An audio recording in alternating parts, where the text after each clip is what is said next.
Welcome to the Future Review. Today's guest is Erik Prince, a former Navy SEAL, a current entrepreneur, and, of course, the founder and former CEO of Blackwater, the world's largest and most effective private military firm, well known for never losing a protectee. Erik led the company until 2009, eventually selling it a year later. Following his exit, he moved to the UAE, where he played a key role in helping the government develop a team to successfully tackle piracy in the Gulf of Aden. Now, if you're curious about that chapter of his career, there's a fascinating documentary on YouTube called The Somalian Project, so we've linked to it in the show notes. Erik didn't stop there. He went on to establish Frontier Services Group, a security, aviation and logistics company focused on Africa, supporting China's Belt and Road Initiative in regions where relying on local security forces wasn't viable. Currently, Erik is the co-founder of Unplugged, a company born out of his concern over the duopoly that Google and Apple have created in the communication space. Unplugged offers a phone that looks like your typical Android or iPhone, well, I think, but without an advertising ID, meaning that you're not being tracked, monitored and listened to at all times. Erik views Unplugged as a critical response to the invasive data collection practices that have led to government agencies accessing what many assumed was private information, an issue that's even more relevant in the light of the USA's FISA Act and its implications for electronic surveillance. Now, Erik is a man who can speak on a wide range of topics, from the Ukraine-Russia conflict and the current situation in the Middle East to the complexities of China-US relations. And if you want to dive deeper into those subjects, check out the show notes for links to Erik's podcast, Off Leash, and his appearances on The Sean Ryan Show. But in our conversation today, Erik, of course, brings his deep knowledge of warfare, past, present and future, to the table, and we do discuss the evolving nature of modern warfare. But first, we kick off with a conversation about the information environment and the ongoing battle between user privacy rights and surveillance capitalism.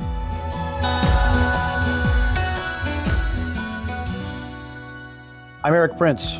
I was born and bred an American. I'm a father and I'm a veteran. But at my core, I'm an entrepreneur and a capitalist. We're building Unplugged to turn the tide on technology that exploits the individual, extracts our personal data and secrets, and harvests our information for the benefit of big tech or big government. Unplugged is a company founded to restore basic human rights in the digital age. We're empowering you to embrace freedom and to be fearless in a fast-changing world. It's our hardware, our own operating system, store, messenger, VPN, and antivirus. It's called Unplugged. The Unplugged phone is built with a kill switch, an independent operating system called Libertas, and a proprietary privacy center. It's basically a firewall. It features a kill switch which separates your battery from the electronics, so that off means off. You can completely disconnect the location tracking with our firewall. Our Unplugged Messenger includes a dump feature. If you are under threat, you can enter a code and it wipes it. Your data is gone for good. Our Messenger generates a new encryption key for every call. An important mission needs to be matched with superior quality. The Unplugged phone's camera, speed, storage, and chipset rival premium big tech devices. Because this phone is real, coming to you soon. You can order a phone today at unplugged.com. Erik Prince, it's amazing to have you on this podcast. Thank you very much for joining us today. Nice to be here.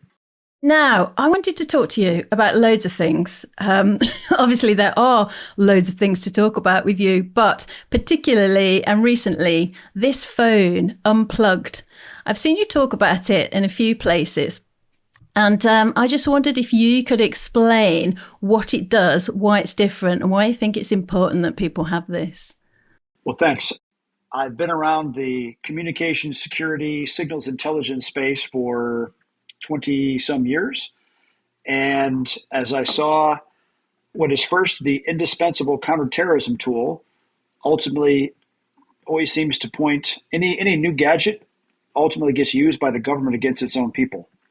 And so I saw the amount of data collection and surveillance, and I would even start to say abuse of a lot of those tools. And then especially after the 2020 election in the United States, seeing how big tech, the hegemony they had in controlling and altering speech from what could be searched, what would be available in the app stores, throwing people off of platforms. And I just said to a friend of mine, we're never going to change big tech by complaining about it. We have to compete.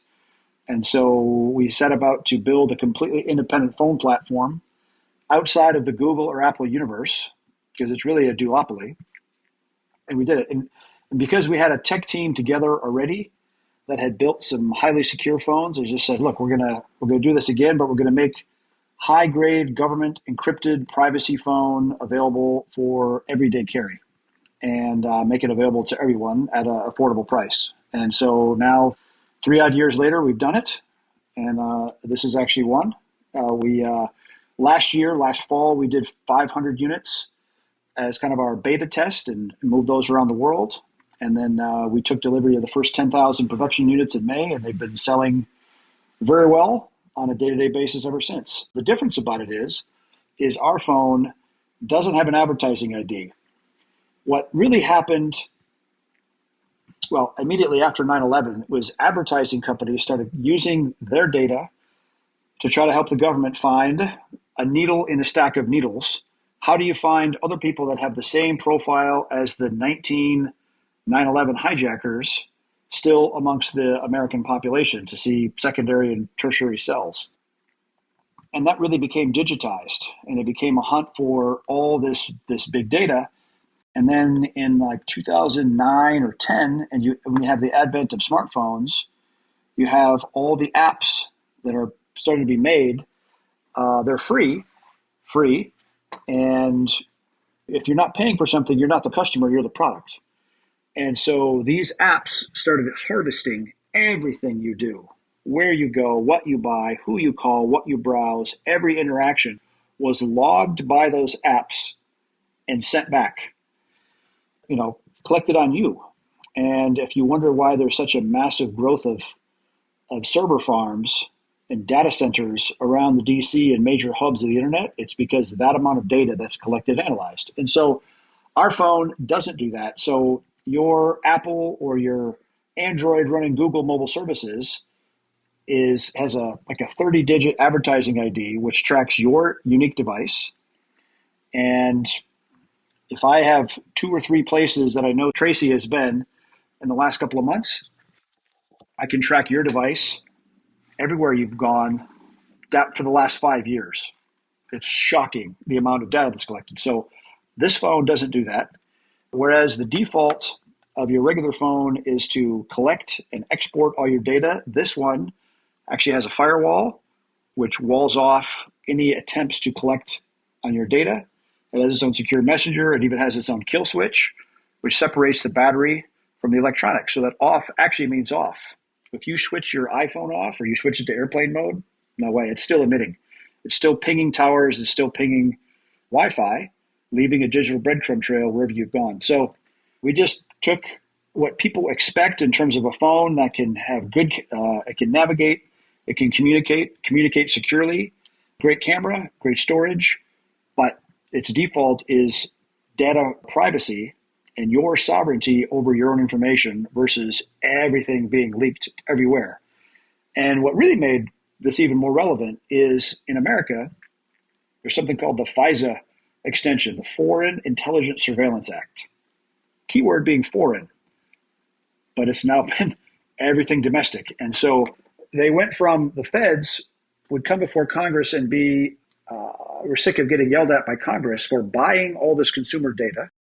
And now with this last law that Congress just passed, they actually said that any federal agent for any reason can go to a private company that has any of your data, any of your banking, navigation, surfing, email, whatever, and to turn it over without a warrant and without even probable cause.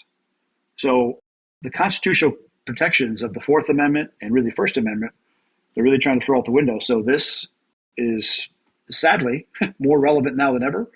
And it's really the only thing that's standing in the way between you and the federal government is running over any modicum of privacy that remains. So what are your terms of service then on Unplugged? Because presumably then, as you say, if an agency came along with or without, I don't know, you can tell me, a warrant, are they going to be able to take that device and look at any data? Or is that what the kill switch is about? Well, so if they came to us, if they came to Unplugged and say, give us everything they have on user XYZ. And when they registered, they don't have to register in a true name or anything else. They can register with an email or a bogus email if they want some kind of email if they're trying to recover their encryption keys.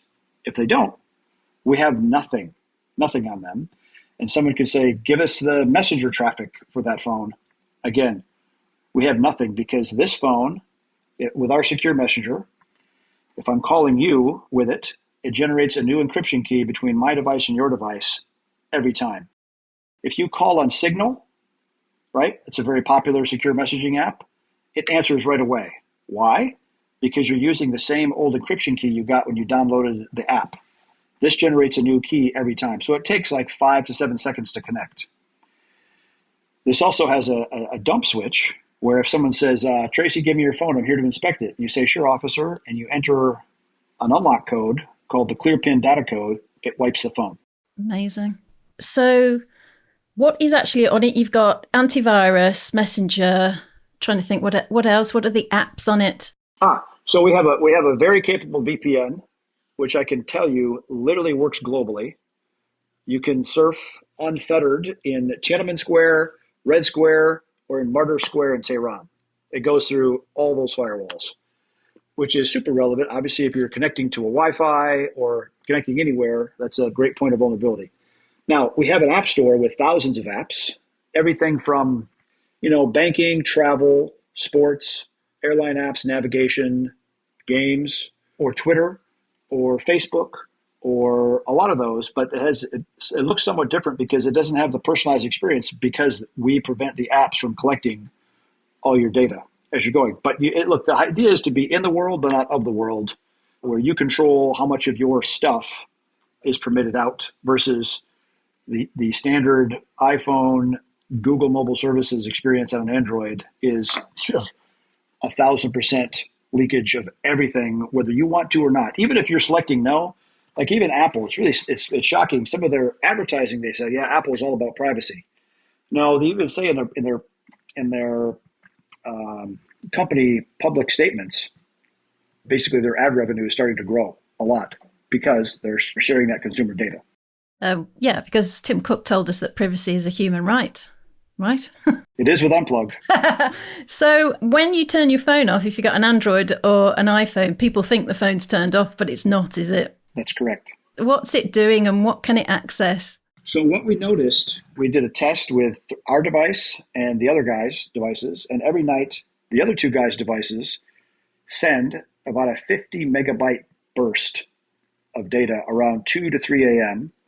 And what is that? That's the phone calling home with your comings and goings and a data update about what that device has done that day. And that's shocking. Ours doesn't do that. But and so even if you turn it in airplane mode, the phone will do it itself once it connects to a network, any kind of network again. Yeah. And also, I think people think they're kind of safe on something like WhatsApp, but I've had conversations with people on WhatsApp and I've talked about, let's say, a brand or something like that I would never have spoken about in my everyday conversation. And then, I'm not kidding you, 2 hours later, I saw an ad for that brand on my Instagram account. Well, exactly. So there's a reason Mark Zuckerberg paid $20 billion for WhatsApp. When he bought it, it was like 12 people in an office that was like 3 months late on rent, but they paid $20 billion for it. Why? Because every call, message, picture, voice note, anything that passes through WhatsApp is analyzed by their algorithm. They might say it's end-to-end encrypted, but when it passes through their server, their algorithm analyzes everything and it's listening. And I learned that that became really clear to me early on when I was using WhatsApp and I had pissed off my wife. And she sent me a scorcher of a message on WhatsApp. And for the next 2 months, she was getting nonstop advertising from divorce lawyers and from Match.com. So again, I've had people that I've talked to about our phone, and they say, yes, I was talking to my wife, not texting, talking, the phone just sitting on the nightstand, talking to my wife about needing a new mattress. And the next day, we're getting advertising for a new mattress. That's shocking. So if your device is listening to you in the bedroom, imagine what else is listening to. Oh, totally. It's why my TV wants to update itself every single day because I always turn the voice recognition off, knowing sort of deep down it's not really going to make any difference, but it makes me feel like I might be in control of something. I turn it off every single day, and every time I do that, it asks to update, do a software update. And I know it's just kind of, changing the permissions. Maybe someone needs to make a Faraday bag for a TV. I could do without my TV anyway. So, on Unplugged then, is it audited? How do you prove that there are no trackers, that there's no software uploaded? So fair question. Because we knew people would ask this, and we ask ourselves this all the time. Obviously, we've gone through audits with Price Waterhouse, like a big three accounting firm with their IT audit, the same way they do that. We've gone through a lot of third-party penetration testing, trying to hack our device. And then we've also done a bounty program at the DEF CON Hacker Conference. So 2 years ago, we put out a bounty, anyone that could hack our messenger or our operating system. And the bounty is still there, and it's more valuable because it was in Bitcoin. Oh, yes. Interesting. Might get onto Bitcoin. So my question then is, really, if you've got Unplugged, which sounds fantastic, but how useful is it in a world where your fridge, your coffee machine, as I just said, your TV, all of that stuff, your Ring doorbell, everything is listening to you, your car, every other device? Could they be tracking and locating, listening to you, in future probably even persuading you? Even that kind of happens a little bit now, just not just monitoring, but persuading you. In a world of all of that, how big a difference can Unplugged make, or what do you see its role being in the sort of information environment, if you like? Sure, you're right, because the Internet of Things has made collection of that data pervasive. I mean, even the air pressure sensors in your tires can be collected. It's shocking. But what has a phone become?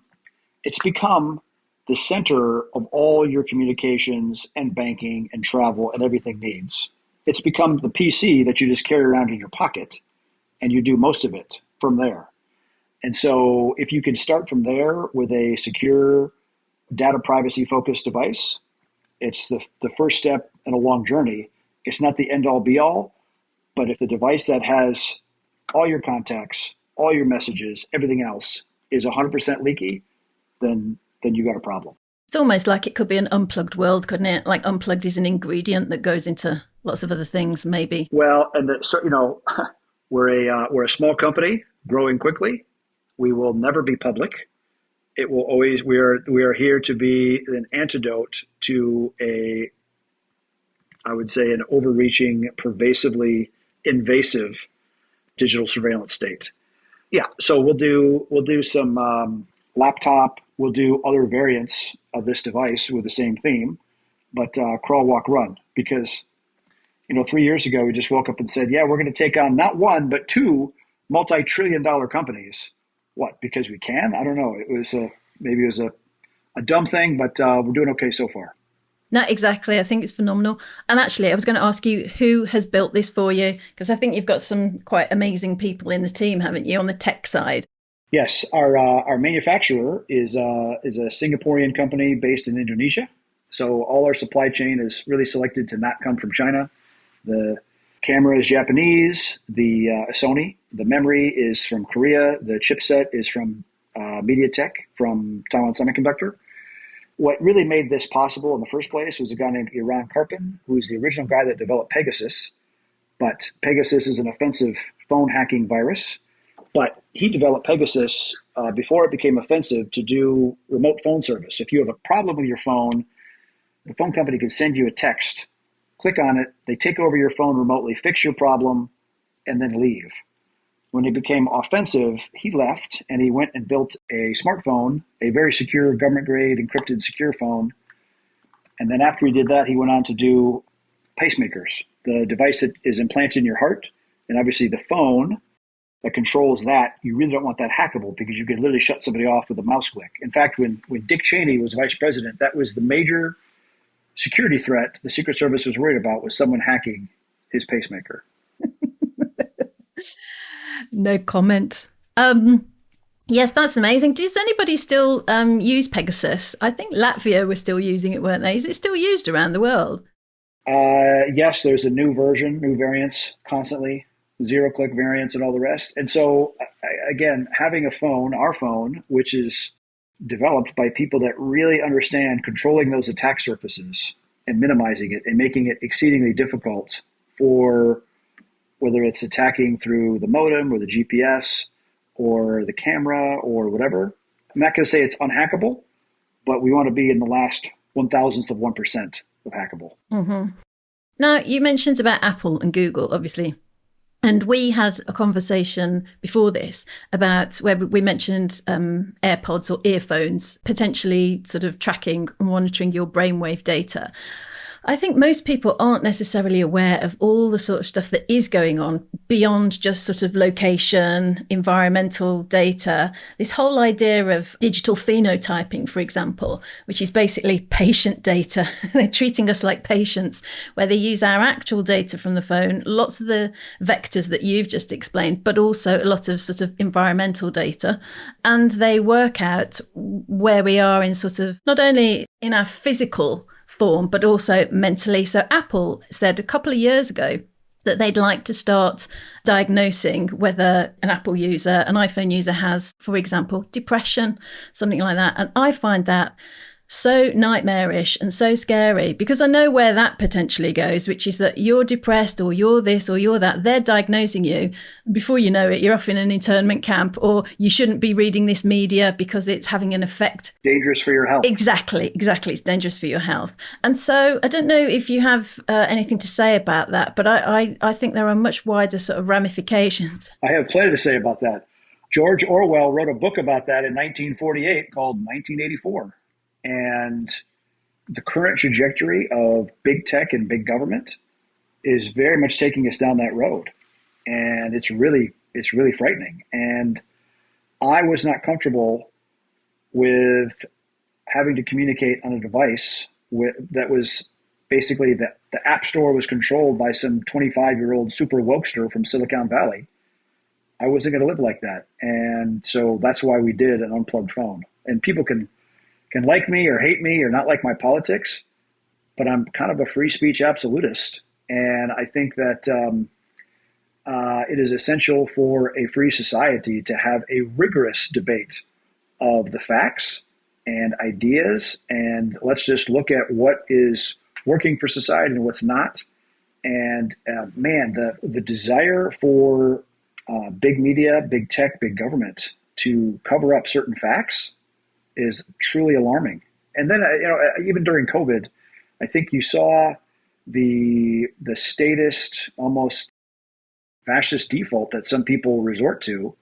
And that is the antithesis of a free society. Mm-hmm. Have you been watching the events of the UK over here? Mark Stein always said, described the UK, or has recently anyway, the UK, where everything is policed except for crime.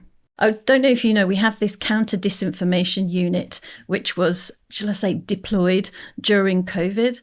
And not only did they surveil MPs, journalists, lobby groups, think tanks, human rights organisations to kind of obviously accrue information on them, monitor them.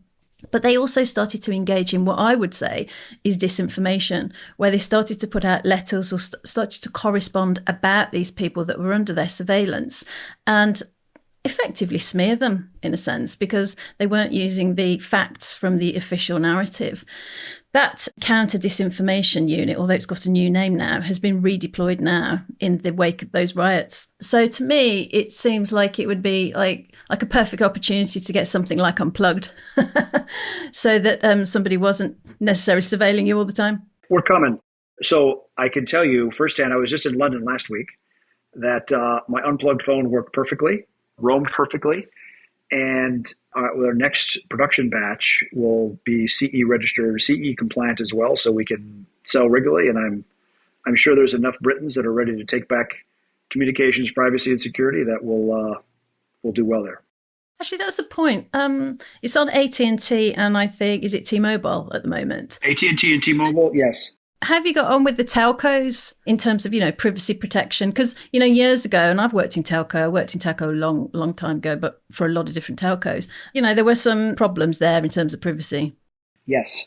So here's the thing, even an unplugged phone is a device that has to connect to a tower. So in terms of geolocating, yes, you can, with an actual warrant, you can geolocate the phone as should be. However, between a good VPN and a good secure messenger and not leaking an ad ID and all the other stuff, it makes all the other peripheral tools that are used and abused by big tech and big government, we prevent that. Okay. Now, one question for you about what's coming. Have you started to look or think about AI or large language models or the introduction of kind of, if you like, synthetic data and where that might fit into the unplugged world? We have started to look at putting quantum encryption on the device so we can ensure the security of two-way communications in terms of AI and AI's ability to falsify or fabricate data. I'm not an expert on that.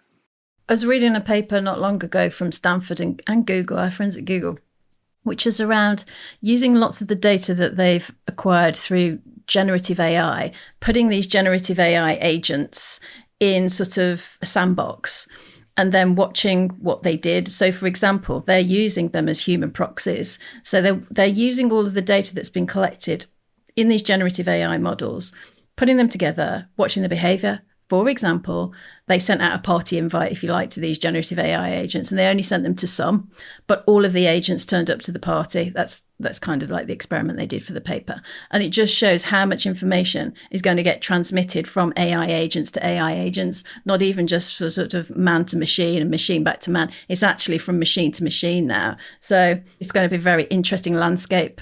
Well, last fall, there was an article, and it said that the average kid in America, by the time they reach the age of 13, has had 72 million data points collected on them by big tech. 72 million. Every kind of color, activity preference, schedule, all those interactions. And so, yes, if you think about that amount of data sloshing around about that kid and the ability for AI to grab onto it, yeah, I prefer to not be digitally groomed, as that trajectory seems to predict. Now, this is all about security, isn't it, Eric? And security is a massive trend at the moment, whether it's national security or personal security. Everybody is feeling rather unsafe, and safety and security, but particularly security, has risen as a consumer need, a personal need, a user need in these markets. Where do you think the whole idea of security is going? Well, let me ask you what you think is going on in the world and where you think we might be heading next. I know it's a big question. There's lots of flashpoints in the world, but what are your insights around it? So I think you can see the global war on terror launched by the US and friends after 9/11 has proven to be a pretty significant failure. Yeah, there's not been a major attack inside the United States again since then. However, the likelihood of that trend continuing is very, very low at this point.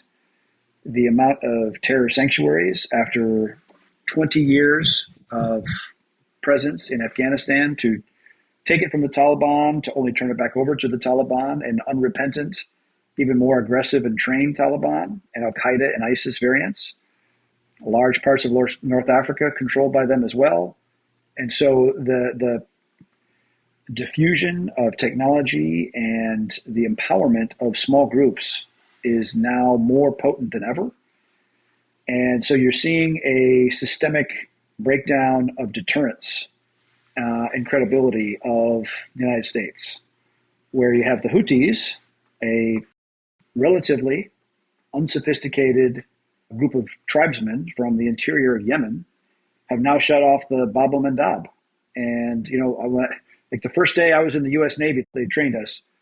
The mission of the U.S. Navy is power projection and sea control, and to make sure those choke points stay open. And the Houthis now, facilitated by Iranian weapons, long-range drones and missiles and ballistic missiles, have shut that waterway off, forcing all the traffic coming from Asia to go around South Africa.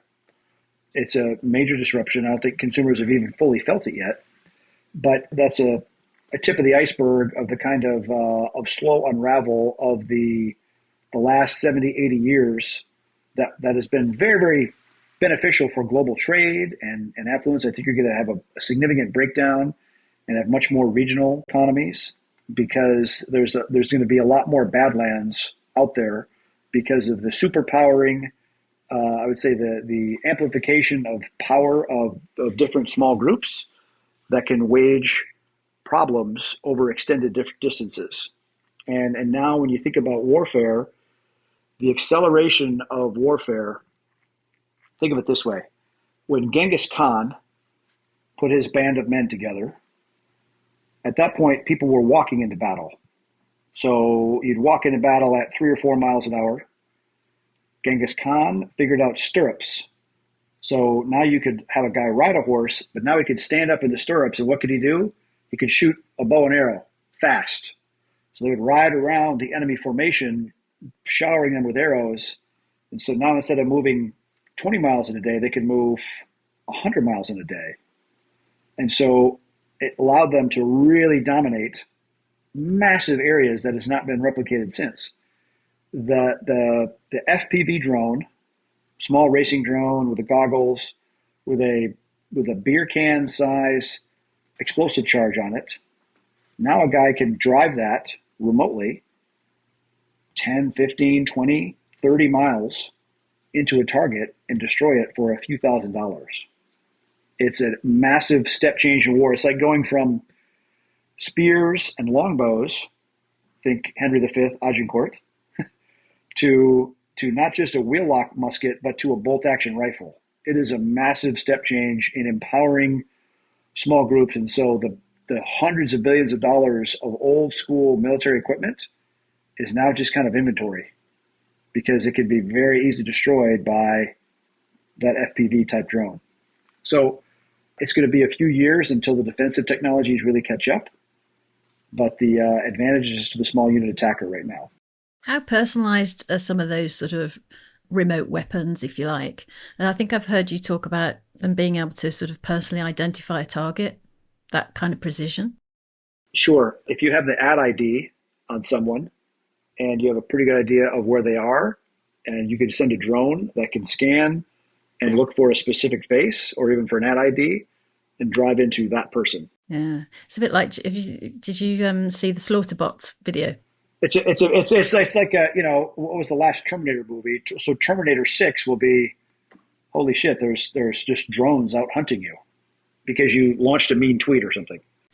But what's this? How can anybody escape from that? Because it does feel like the civilians are now involved in this, and that actually we could be in a sort of world civil war, if you like. So it's not a war that's fought over there somewhere that's far away. It's actually sort of on your doorstep, kind of in your neighborhood, and that you are some kind of digitally anyway, you're sort of now involved.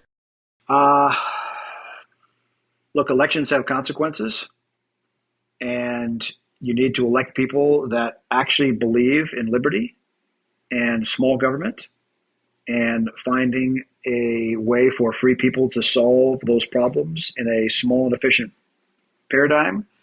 The paradigm of the statist, the Fabian socialist, the socialist mentality is if we just put the right people in charge, everything will be fine because they know better. No, they don't know better. And it's usually the smallest innovators figuring it out at the micro level and let that scale because they can compete well is still the best way to organize a society, I think.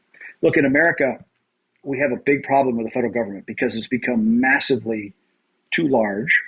It's like an obese triathlete that it could just, because of the dollar being the world's reserve currency, and they can print $1 trillion deficits a year, they could just feed themselves way too much in every way on defense spending, on security spending, on welfare spending, on regulatory stupidity.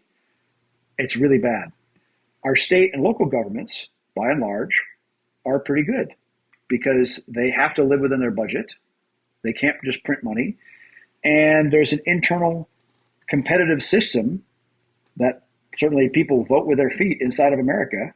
And during COVID and some of the craziness, a lot of people moved to different states that govern differently. Think about Florida. The 2018 election was between Ron DeSantis and Gillum. Gillum was a total leftist, and it was only a 30,000 vote margin. So elections really do have consequences, because I can't even imagine what Florida would look like if Gillum had been the governor from 2018 to 2022, embracing every kind of COVID madness. People are fleeing. Oh, look, the Tories have done a shit job for the last 15, 20 years. They deserve to get trounced. They've just kind of gone. The Tories have been going downhill on one ski instead of two, on immigration, on a lot of that stuff. So again, elections they do have consequences. You can see it.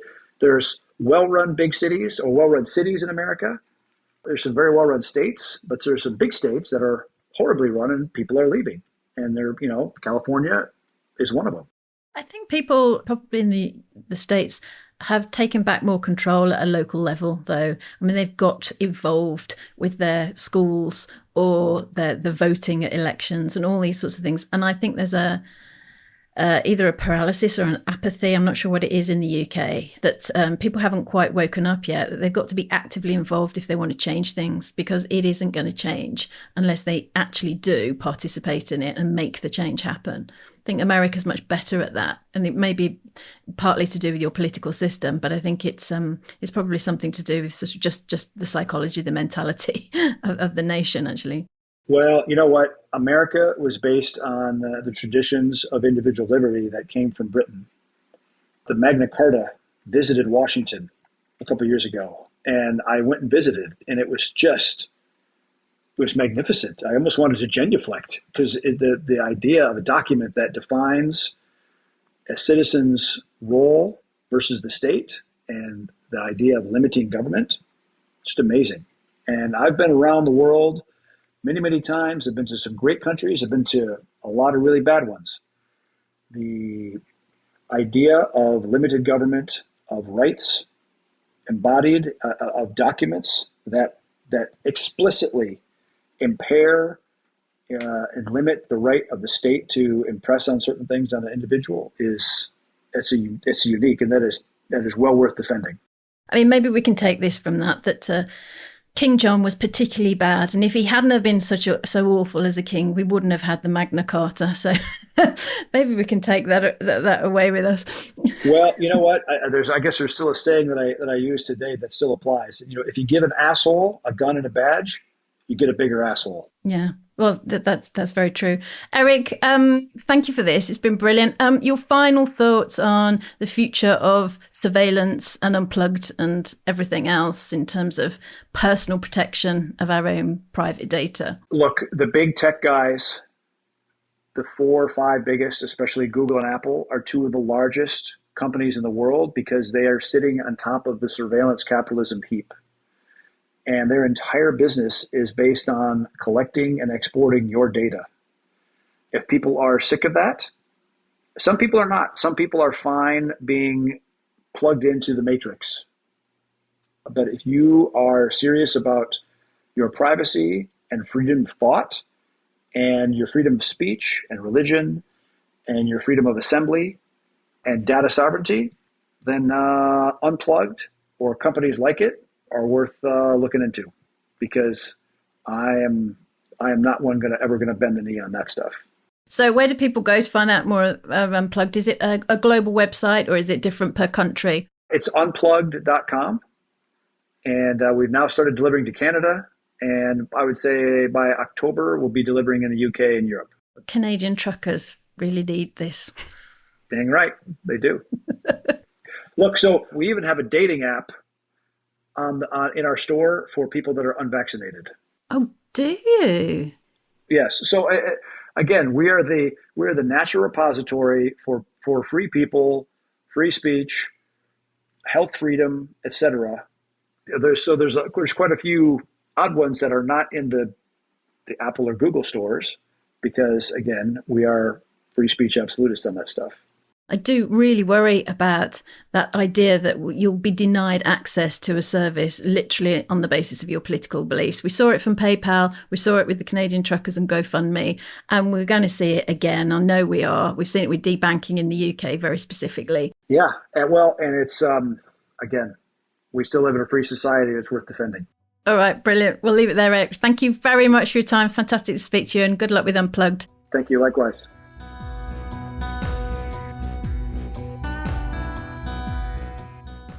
Thank you for listening to The Future of You, hosted by me, Tracy Follows. Be sure to check out the show notes for more info about the topics we covered today. If you enjoyed this episode, please like and subscribe wherever you get your podcasts. And if you know someone who would love this episode, please share it with them. For more on the future of identity in a digital world, visit futuremade.group/thefutureofyou. And to explore the future of everything else, head over to futuremade.group. The Future of You podcast is produced by Big Tent Media.